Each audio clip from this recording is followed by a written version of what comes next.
السلام عليكم شباب، منورين جميع الحضور. اخباركم ان شاء الله بخير. طبعا هذا الراب تحشيش راح انزله. بنات راح تاخذ على نفسها. هذا الناس مخصوصين، وان شاء الله يعجبكم. مقدما هدية الى مملكة الوفاء والاخلاص، وان شاء الله ينال اعجابكم. تحياتي لكم امير الاحزان جاسم العراق.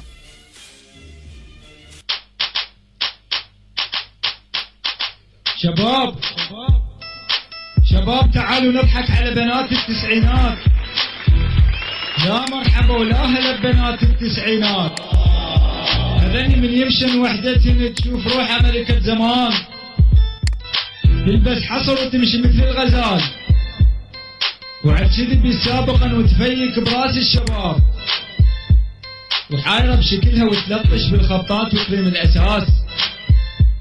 ومن تسمع كلمة غزل من ولد نشوفها تشيل خشمها وتطول شبر، وتقول اوي ما عندك خوات. اوف ولك اوف. هذني بنات التسعينات والله بلوي حارا ما يعرفون شي يشربن وشي يلبسن. من الكذب والصدق ما تفتهم، بس كلهن مخبلاص، وبيهن حالة نفسية تريد تلبس اقصف واقصر، وما نعرف بعد ايش كلهم. حتى الملابس اللي نشوف كلهم بعد كسر. يا شباب بنات التسعينات فيهن مرض خطير. اليوم تحبك وباكر تقول لك يا بدي طير. لا تنغرون ببنات التسعينات، والله نشوف من شكل حلوة ومتميزة بين كل البنات، بس ترجع لأصلها تطلع مثل الحيوان اللي عنده ذانات طوال وديله قصير. يا عالم انتو حكموا شوفوا قسم من بنات الكليات. هذن والله خطية يبقن عانسات،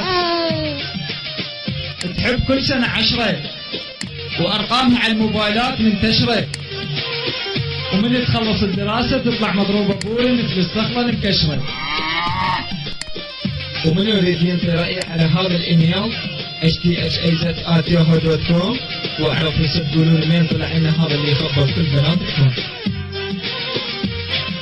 يا التسعينات مثل الدود، ومنيتهن طلعن من البيت ونهار كله يفترن للسوق، وبيهن خاينات متزوجات وللأسف على الموبايل يدورن الحبشيات. كافي يا بنات التسعينات، نحكي هسه بصراحة.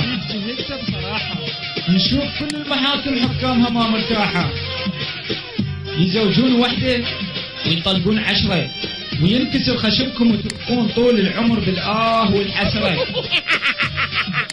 وما نقول البنات كلهن سوي، ندعي ونقول بلكي تفد يوم يا رب يطلع لهن دول.